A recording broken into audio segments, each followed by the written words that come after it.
Hello everyone, this is chapter 5, Penugolu, a village on the hills, social studies, class 6th. We have studied uh, two different types of villages, that is Penugolu village on the plains and Dokur village on the plateaus, and this Penugolu village on the hills. It is also located in Telangana in the Vazid Mandal. Telangana plateau is a part of Deccan plateau. We have seen in a map. Eastern Ghats located on the eastern border of Jayashankar district. Hills ranges and the hill ranges in Telangana are part of West Bengal. And here different communities of people live here. These are the names of the communities of the people. Mukka, Dora, Koya and all. And they depends upon the forest produce and hunting for their livelihood. This is a map of the Penugolu village, which is located in the Vazid Mandal. This is the Vazid Mandal and this is the flowing of the Godavari river. Its location.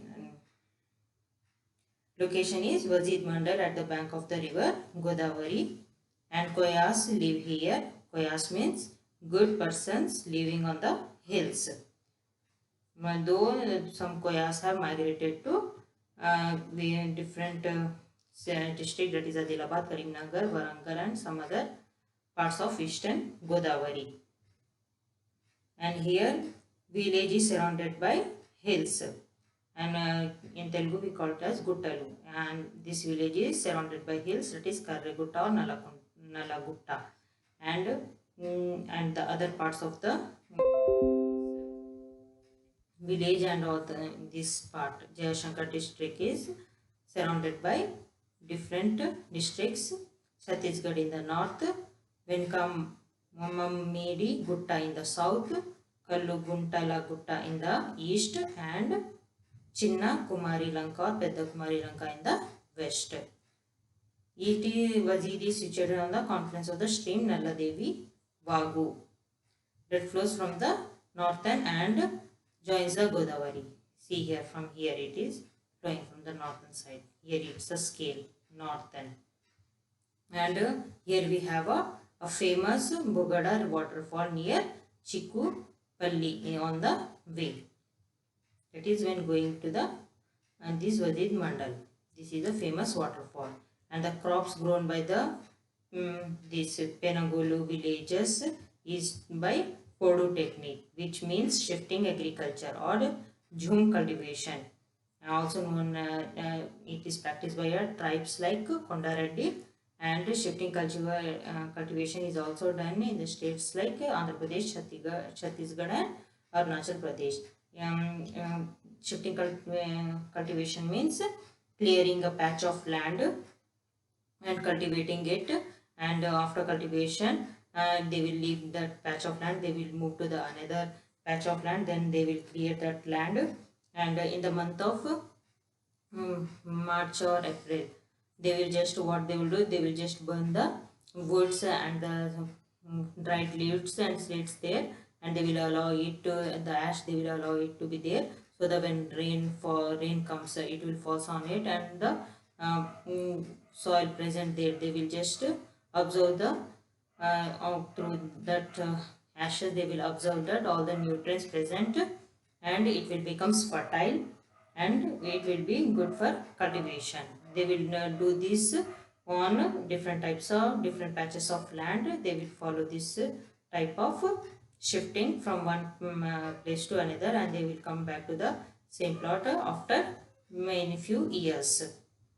They do not use plug or hoe, or not do they use any fertilizer, because they believe that it will easily run off the topsoil during the rains, and which makes the soil or the field infertile.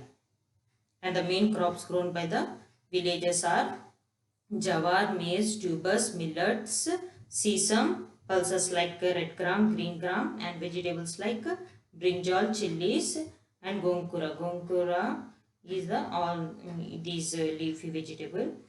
So these are the crops grown by the villagers, and then these all vegetables and these all crops are sufficient for the villagers for 6 months.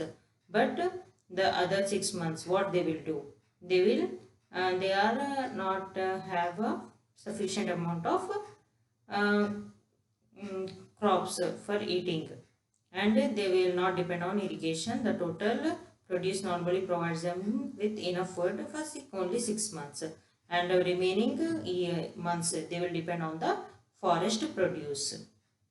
What they will do, how the vegetables garden in the backyard, what they, how the houses will be, they will just the bamboo stick, they will just build their houses like this.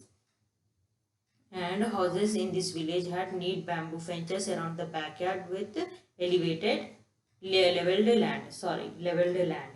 Some of them rear goats, sheep, cattle and dogs. So, and they will just made their house like this, and nearby they will just level the land, and they will build the houses with bamboo sticks, fences, and they will nearby they will grow all the vegetables, and also they will build some huts like for sheds for uh, these cows and um, sheep and cattle, and they will graze the animals onto the nearby land. Minor forest produce. What are the minor forest produce? The minor forest are like edible fruits, tuber, nuts, green leaves, and even for hunting small animals. So these are the minor forest products. They will depend on that, and throughout the year they will depend on these things. And the two important forest products that they collect are honey and bamboo shoots, which what they will do, they will just climb them with the help of single pole ladder.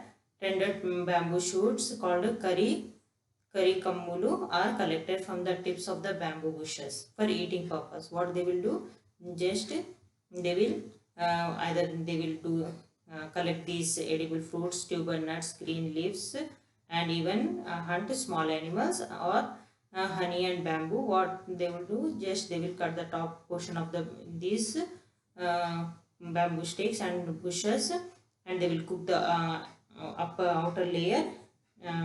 After cooking they will remove it and add it, and they will also depends on the juice of palm tree in summers.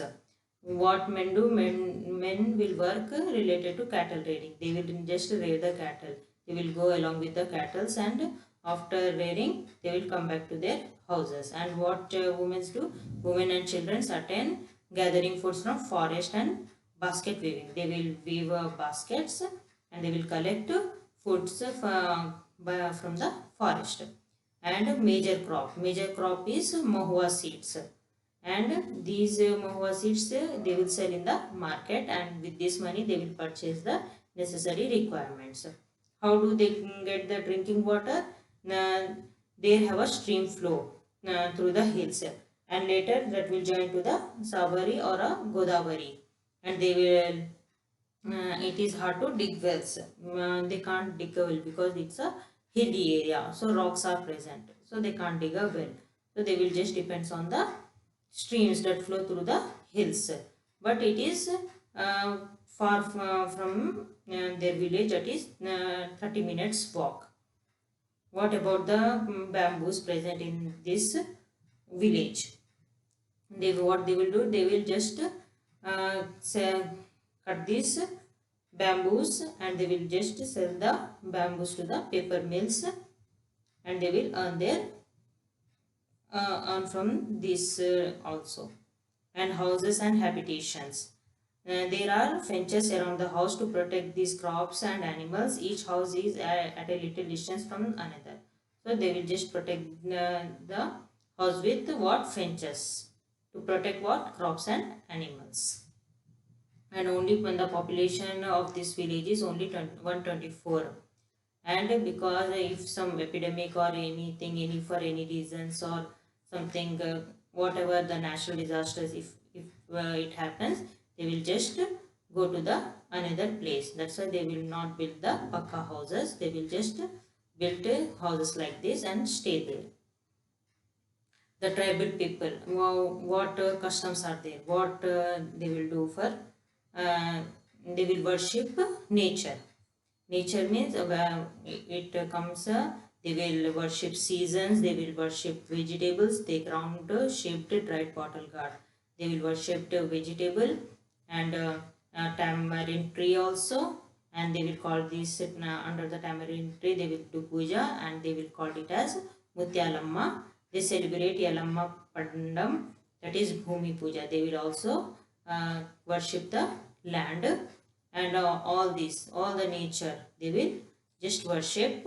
And after till September they will do this festival. After that they will harvest, they will sow the seeds and will harvest, and they will collection of fruits from the forest etc. begins after these festivals. During these festivals all the members of the tribes gather, even if they are living in separate settlements, because since all the houses are far apart from each other, they will gather during this festival when they celebrate.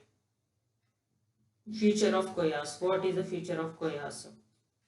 They will not harm the environment, and they even won't use hoe also.